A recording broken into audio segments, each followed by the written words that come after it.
अस्मद्गुरुसमारम्भां यतिशेखरमध्यमां लक्ष्मीवल्लभपर्यन्तां वन्दे गुरुपरम्पराम् ஆழ்வார்கள் வாழி அருளிச் செயல் வாழி தாழ்வாதுமில் குறவர்தாம் வாழி ஏழ்வாறுமுய்ய அவர்கள் உரைத்தவைகள் தாம் வாழி செய்யமறை தன்னுடனே சேர்ந்து அஞ்சு குடிக்கொரு சந்ததியாய் ஆழ்வார்கள் தம் செயலை விஞ்சி நிற்கும் தன்மையளாய் பிஞ்சாய்ப் பழுத்தாளையாண்டாளை பத்தியுடன் நாளும் வழுத்தாய் மனமே மகிழ்ந்து உடனே கண்ணனை கணவனாக அடையப்பெற வேண்டும் என்று ஆண்டாள் துடித்தாள். நான் மானிடவர்க்கென்று பேச்சுப்படில் வாழகில்லேன் என்று சொல்லி அந்த எம்பெருமானையே தான் கணவனாக அடைய வேண்டும் என்று துடித்தவள் அல்லவோ ஆண்டாள். அந்த துடிப்பின் காரணமாக பல பல செயல்களையெல்லாம் செய்கிறாள். இந்நிலையிலே ஆண்டாளை தேற்றுவதற்காக எம்பெருமான் என்ன செய்தான்? அவளுக்கு திருக்கல்யாண வைபவத்தை கனவிலே காட்டிக் கொடுத்தான். அந்த கனவிலே கண்ட அந்த அனுபவத்தை தன்னுடைய தோழிக்கு மிகவும் மகிழ்ச்சியோடு சொல்லி ஒருவாறு தரிப்பை அடைகிறாள் ஆண்டாள் என்று சொல்லுகிறது நாச்சியார் திருமொழியிலே 6ஆம் திருமொழி. அதிலே கீழே முதல் பாசுரம் தொடங்கி மேலே 8வது பாசுரம் அளவாக இத்தனை பாசுரங்களிலேயும் நிகழ்ச்சிகளை ஒவ்வொன்றாக சொல்லிக்கொண்டே வந்தாள். அதாவது முதலிலே அவன் மாப்பிள்ளை அழைப்பு என்று ஊரிலே நுழைந்தான். நாளை வதுவை என்று மணமானது நிச்சயிக்கப்பட்டது.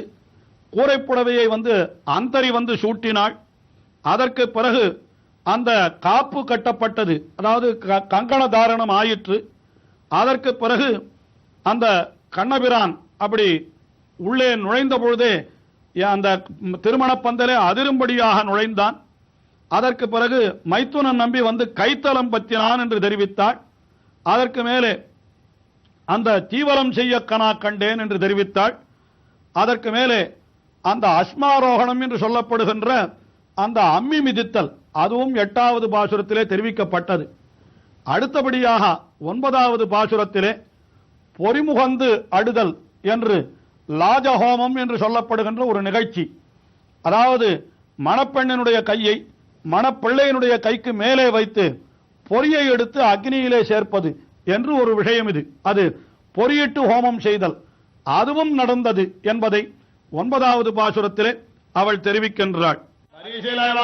முகத்தே என்னை வந்திட்டு எய்முகம் பாரித்து என்னை முன்னே நிறுத்தி அறிமுகனச்சுதன் கைமேலன் கை வைத்து ஒருமுகன் நட்டா கண்டேன் தோழினான்.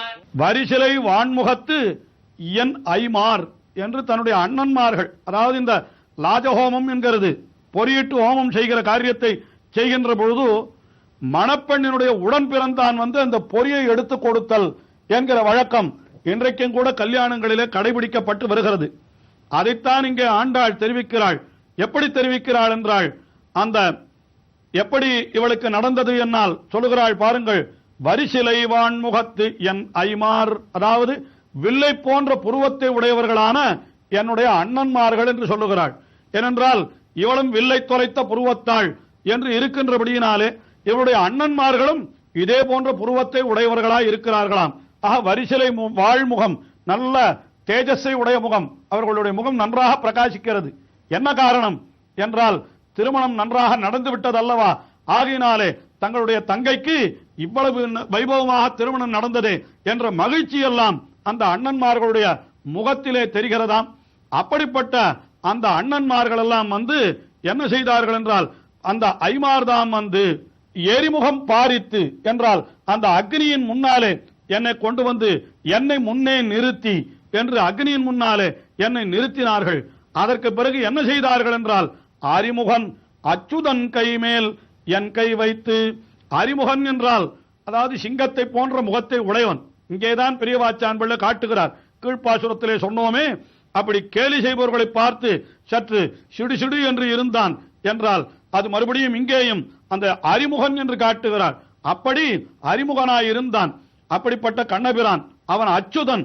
ஆனாலும் கூட என்னை ஒருபோதும் நழுவ விட மாட்டான். அச்சுதன் என்றால் ஒருபோதும் நழுவ விடாதவன், அடியவர்களை என்பது பொருள். ஆஹா, என்னுடைய கையை கெட்டியாக பிடித்துக் கொண்டவன், ஒருபோதும் என்னை நழுவ விட மாட்டான் என்பதையும் அச்சுதன் என்கிற சொல்லாலே காட்டினாள். அப்படிப்பட்ட அறிமுகன் அச்சுதன் அவனுடைய கைமேல் என் கை வைத்து, ஆஹா, முதலிலே அந்த கண்ணபிரான் அக்னியின் முன்னாலே தன்னுடைய கைகளை இப்படி வைத்துக் கொள்ள, உடனே அந்த கை மேலே இந்த ஆண்டாளுடைய கையை அவளும் இப்படியே வைத்துக் கொள்ள, அதிலே பொறியை இட்டு அப்படியே ஹோமத்திலே சேர்ப்பது என்கிற நிகழ்ச்சி. அது இன்றைக்கும் கல்யாணங்களிலே நீங்கள் சென்றால் பார்க்கலாம், நடைபெறுகின்ற நிகழ்ச்சி தான். அதைத்தான் கனவிலே கண்டாளாம். அறிமுகன் அச்சுதன் கைமேல் என் கை வைத்து என்று இப்படி நடந்தது என்று தெரிவிக்கிறாள். இதிலேயும் ஒரு உயர்ந்த அர்த்தம் தெரிவிக்கப்படுவதாக வியாக்கியானத்திலே ஆச்சாரியர்கள் காட்டுகிறார்கள். அதாவது இந்த இடத்திலே எம்பெருமானுடைய கை கீழ்பட்டு விட்டதாம், பிராட்டியினுடைய கை மேம்பட்டு விட்டதாம். என்றைக்கு மணப்பெண்ணனுடைய கை ஓங்கியது என்றால் கல்யாணமான அடுத்த கணமே அவளுடைய கை மேம்பட்டு விட்டது, கணவனுடைய கை கீழ்பட்டு விட்டது என்று வேடிக்கையாக உலகத்திலே சொல்லுவதுண்டு. ஆனால் இங்கே எப்படி என்றால் எம்பெருமானுடைய கை கீழ்பட்டு விட்டது, பிராட்டியினுடைய கை மேம்பட்டு விட்டது என்றால் அது நமக்கு மிகவும் வேண்டியது. உத்தேசியம் என்னவென்றால் அவரவர்களுடைய பாபத்திற்குரிய பலனை அவரவர்கள் அனுபவித்தே தீர வேண்டும் என்பவன் எம்பெருமான். ஆனால் பிராட்டியோ எப்படிப்பட்டவள் என்றால் பாவம் செய்தவர்களுக்கும் அருள் புரிந்தே தீர வேண்டும் என்று எம்பெருமானுக்கும் உபதேசிப்பவள். ஆகையினாலே அவளுடைய கை மேம்பட்டிருந்தால் என்றோ நமக்கு உயர்ந்த பலன் கிடைப்பது. அதைத்தான் இந்த பாசுரத்திலே ஆண்டாள் இப்படி காட்டுகிறாள். அந்த எம்பெருமானுடைய கையும் கீழ்பட்டு பிராட்டியானுடைய என்னுடைய கை மேம்பட்டது என்பதைத்தான் அறிமுகன் அச்சுதன் கை மேல் என் கை வைத்து பொறிமுகந்து அட்ட என்று அந்த பொறியை முகந்து அதிலே அப்படி செலுத்த, அப்படி அந்த அக்னியிலே போட என்று இப்படிப்பட்ட கனாவும் எனக்கு கிடைத்தது என்பதாக தன்னுடைய தோழியினிடத்திலே தெரிவித்தாள். அடுத்தபடியாக 10வது பாசுரத்திலே இந்த திருமணத்திலே நடந்த நிகழ்ச்சிகளினுடைய வெப்பமெல்லாம் திரும்படியாக தனக்கு திருமஞ்சனம் நடைபெற்றது என்கிற அந்த விஷயத்தை தெரிவிக்கிறாள். நன்றாக மஞ்சனமாட்டா என்று தெரிவிக்கிறாள். மங்களவீதி வலம் செய்து மணனே அங்கவனோடு உடன் சென்னங்கான மேல் மஞ்சனமாட்ட கண்டேன் தோழினா. குங்குமப்பி என்றால் குங்குமப்பூவை அரைத்து என்று பொருள். அதே போல குளிர்சாந்தம் என்றால் நன்ற சந்தனம், குங்குமப்பூ முதலியவற்றையெல்லாம் அரைத்து பூசினார்களாம். இந்த அக்னியிலே, அதாவது நெருப்பினுடைய முன்னாலே நின்று கொண்டு அப்படி ஹோமம் செய்த அந்த களைப்பெல்லாம் உஷ்ணமெல்லாம் தீரும்படியாக குங்குமப்பி குளிர்சாந்தம் அட்டித்து, அதற்கு மேலே என்ன செய்தார்கள்? மஞ்சனமா ஆட்டா, இவர்களெல்லாம் நல்ல திருமஞ்சனம் செய்விக்கிறார்கள். அப்படி செய்வதற்கு முன்னாலே என்ன செய்தார்கள் என்றால் மங்கள வீதி வலம் செய்து, திருக்கல்யாணம் ஆனவுடனே அன்றைய தினமே ஊர்கோலம் என்று செல்லுவது வழக்கம் உண்டு. அப்படி ஊருக்கெல்லாம் இவர்களை அறிமுகப்படுத்தும் விதமாக பெண்ணையும் அந்த பிள்ளையையும் அழைத்துக் கொண்டு ஊர்கோலம் நடத்துவது, அது கல்யாணத்தன்றைக்கு மறுநாள் நடத்துவது என்று சொல்லுவார்கள். அதையும் சொல்லுகிறாள். அது எப்படி செய்தார்கள் என்றால் மங்கள வீதி வலம் செய்து, எப்படி வலம் செய்தார்கள் என்றால் ஆனைமேல் என்று யானை மேலே ஏற்றி அப்படி பெரிய ஊர்வலம் அப்படி மிக அற்புதமாக நடந்ததாம். அதற்கு பிறகு என்ன செய்தார்கள் என்றால் குளிர்ச்சியாக மஞ்சனமாட்ட கனா கண்டேன் என்று நன்றாக குளிர்ச்சியாக நீராட்டினார்கள் என்று எங்களுடைய அந்த அக்னியின் முன்னாலே இருந்த வெப்பமெல்லாம் தீரும்படியாக எங்கள் இருவரையும் சேர்த்து, அதாவது பெண்ணையும் அந்த பிள்ளையையும் சேர்த்து வைத்து இருவருடைய தலைப்பையும் முடிச்சு போட்டு வைத்து இங்கே கீழே வைத்திருந்த அந்த மந்திரம் பூரித்த அந்த தீர்த்தங்கள் இருக்கிறதே, நாற்றிசை தீர்த்தம் கொணர்ந்து என்று சொன்னார்களே, அப்படிப்பட்ட தீர்த்தத்தை எல்லாம் கொண்டு வந்து அந்த பெண்ணுக்கும் பிள்ளைக்கும் சேர்ப்பது என்று ஒரு சடங்கும் நடைபெறுவதுண்டு. அதை தெரிவிக்கிறார்கள் இங்கே. ஆக குங்குமம் அப்பி குளிர்சாந்தம் மட்டித்து மஞ்சனமாட்டா என்று அதற்கு முன்னாலே ஆனமேல் அப்படி மங்கள வீதி வலம் செய்து என்று இப்படியெல்லாம் இந்த நிகழ்ச்சி நடைபெற்றது. இப்படியெல்லாம் நாம் கனவு கண்டேன் என்று அந்த திருக்கல்யாண வைபவத்தை 10 பாசுரங்களிலே நன்றாக, அதாவது கண்ணபிரான் நுழைந்தது அந்த மாப்பிள்ளை அழைப்பு போலே அந்த ஸ்ரீவில்லிபுத்தூரிலே நுழைந்தது தொடங்கி அவன் கைத்தலம் பற்றியது என்ன, அந்த தீவலம் செய்ததென்ன, அதற்கு மேலே அந்த அம்மி மிதித்தது, இன்னும் அதற்கு மேலே பொறிமுகந்து அட்டியது, இன்னும் திருமஞ்சனம் நடைபெற்றது என்று இத்தனை நிகழ்ச்சிகளும் நடைபெற்றதாக இந்த 10 பாசுரத்திலே வரிசையாக தெரிவித்த ஆண்டாள் கடைசி பாசுரத்திலே 11வது பாசுரத்திலே இந்த 10 பாசுரங்களை கற்பவர்களுக்கு மிக உயர்ந்த பயன் உண்டு என்று அதையும் நமக்கு தெரிவிக்கிறாள். ஆயனுக்காக தான் கண்ட கனாவினை வேயர் புகழ் வில்லிபுத்தூர் கோன் கோதைகள் தூய தமிழ் மாலை ஈரைந்தம் வல்லவர் வாயுடன் மக்களை பெற்று மகிழ்வரே. ஆயனுக்காக தான் கண்ட கனாவினை என்கிறாள். ஆயனுக்காக என்னால் ஆயனை அடைய வேண்டும், ஆயனான அந்த கண்ணன், அந்த கண்ணபிரானை தான் கணவனாக அடைய வேண்டும் என்று அதற்கே அன்றோ துடித்துக் கொண்டிருந்தாள் இவள். அப்படி துடித்துக் கொண்டிருந்த இவளுக்கு என்ன கிடைத்தது என்னால் அந்த திருமண வைபவம் கனவிலே காட்ட பெற்றது. அந்த தான் கண்ட கனாவினை அதை என்ன செய்தாள், அவள் தோழிக்கு உரைக்கும் முகத்தாலே அந்த கனவிலே தான் கண்ட கல்யாண வைபவம் அத்தனையும் தெரிவித்தாள்.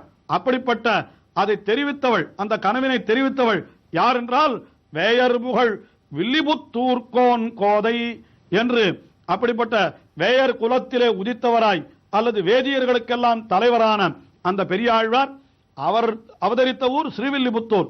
அந்த ஸ்ரீவில்லிபுத்தூருக்கு தலைவரான பெரியாழ்வார் அவருடைய திருக்குமாரியான ஆண்டாள், அவள் அருளி செய்த தூய தமிழ் மாலை, மிகவும் தூய்மையான தமிழ் மாலை.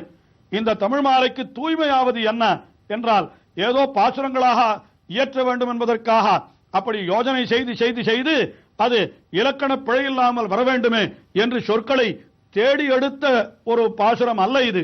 அப்படியே அனுபவ பரிவாகம், அந்த எம்பெருமானை அனுபவித்த அனுபவமானது அவளுக்கு அப்படியே பாசுரமாக வந்தது. அப்படிப்பட்ட பாசுரம் இந்த தூய தமிழ் மாலை. ஈரைந்தும் வல்லவர், இதை வல்லவர்களுக்கு என்ன பயன் கிடைக்கும் என்றால் வாயும் நன்மக்களை பெற்று மகிழ்வர் என்று, மிகவும் அற்புதமான பிள்ளைகளை பெற்று மிகவும் ஆனந்தமாக இருப்பர் என்றால், கல்யாணம் ஆகாதவர்கள் இந்த 10 பாசுரங்களை சொன்னால் அவர்களுக்கு நல்ல கணவன் கிடைப்பானாம். கல்யாணம் ஆனவர்கள் இந்த 10 பாசுரங்களை சொன்னால் அவர்களுக்கு நல்ல பிள்ளைகள் பிறப்பார்களாம். இன்னும் அவர்களுக்கு சிஷ்யர்களும் நல்ல சிஷ்யர்களாக வாய்ப்பார்களாம். ஆக இப்படி ஈரைந்தும் இந்த 10 பாட்டுக்கள், முதல் 5 பாட்டுக்கள் பூர்வாங்கமாக சொன்னவை, இரண்டாவது 5 பாசுரங்கள் திருக்கல்யாண வைபவத்தை சொன்னவை. ஆக 10 பாசுரங்களை சொல்லுபவர்களுக்கு நல்ல பிள்ளைகளும் சிஷ்யர்களும் உண்டாவர் என்று பலன் சொல்லி தலை கட்டுகிறாள். இவருடைய அனுபவம் இன்னமும் தொடர்கிறது. தொடர்ந்து அனுபவிப்போம்.